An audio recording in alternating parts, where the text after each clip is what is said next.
All right, moving on now. And as we emerge from lockdown life, our sleeping rituals can be the hardest to get back into line. But according to a Sydney-based hypnotherapist, Rebecca Haydon, there is scientifically a tested way to get a healthier sleep and better habits again, and of course quickly, which is what we all want. So to tell us more, let's bring in Rebecca now. Rebecca, thank you for joining us today.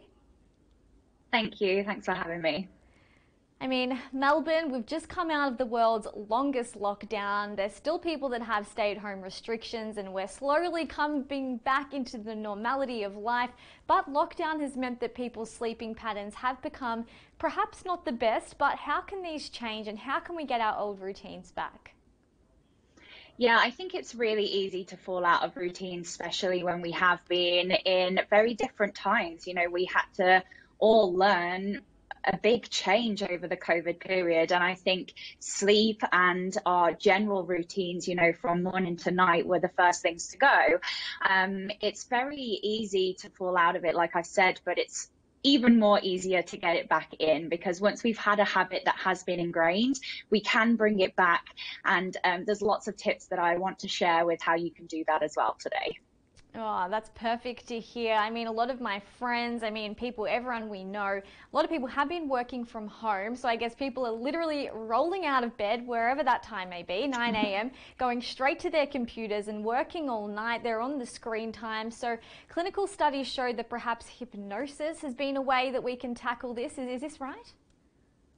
Yeah, so there's actually so many things that we can tackle with hypnosis. Hypnosis allows us to really activate and get into the subconscious mind consciously. So we our programs that we run every day is 95% based from the subconscious mind. So we are 95% subconsciously doing things throughout our day. And with hypnosis, if there are things that you don't want to be doing, whether that's smoking, whether that's eating too much, I know a lot of us turned to a good old bottle of wine during COVID. There's a lot of things that we can do to really kind of rewire the neural pathways within our subconscious mind so we can create healthier habits and get back on track.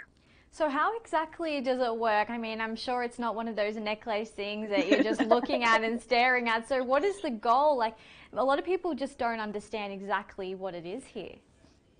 Yeah, you are so right. That's one of the biggest questions that I get asked. Are you going to dangle a watch in front of my eyes? Definitely not. And I don't make you dance like a chicken either. But what we do is we take you into a almost like a state. Now, we're in hypnotic states a lot of the times without us even knowing. We can be when we're driving, when we're listening to music, when we're doing something really creative. We're almost in that state, not necessarily 100% the hypnotic state that I would take people in when we do when they're in the me, but we do live in a trance-like state quite a lot of the times in our life. But what hypnosis allows us to do is, like I said, get into the subconscious mind. And when we're doing hypnosis, it's very much you are in control. And I think this is one of the things that people really get worried and nervous about when it comes to hypnosis, because they feel like I'm going to tell them all these things to do and not have any clue of what that is. And that is, it couldn't be more wrong. You are always in control when you're in hypnosis with me or with any hypnotherapist that you work with.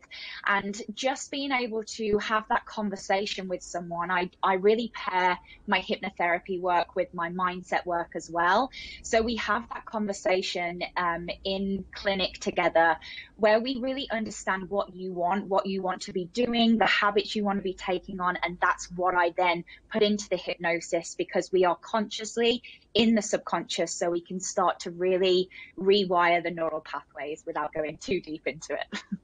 It does sound like a dream come true. Pardon the pun here. We are talking about sleep here. Now, just before we go, I'm really interested to know, what is some of your top hacks, or perhaps the best hack, in terms of getting better sleep, especially after lockdown when we're completely out of whack? Yeah, so I think for me, the first thing is your sleep ritual, really creating a very specific habit, whether it's the same time that you're going to sleep, you have some sort of wind down schedule, whether it's turning the do not disturb on your phone at 7 p.m. or putting it in a different room, really allowing yourself to have that time to wind down. One of the things I tell my clients to do is to repeat affirmations. So an affirmation might be, I am successful, I am good enough, I am going to have the most restful, beautiful sleep this evening, and repeating it to yourself 15 times before you fall to sleep when your head hits the pillow. Oh man, I'm definitely going to try that one tonight. Well, thank you for debunking these myths today, Rebecca. It's definitely not a watch in front of your eyes. Appreciate your time today. Thank you for having me.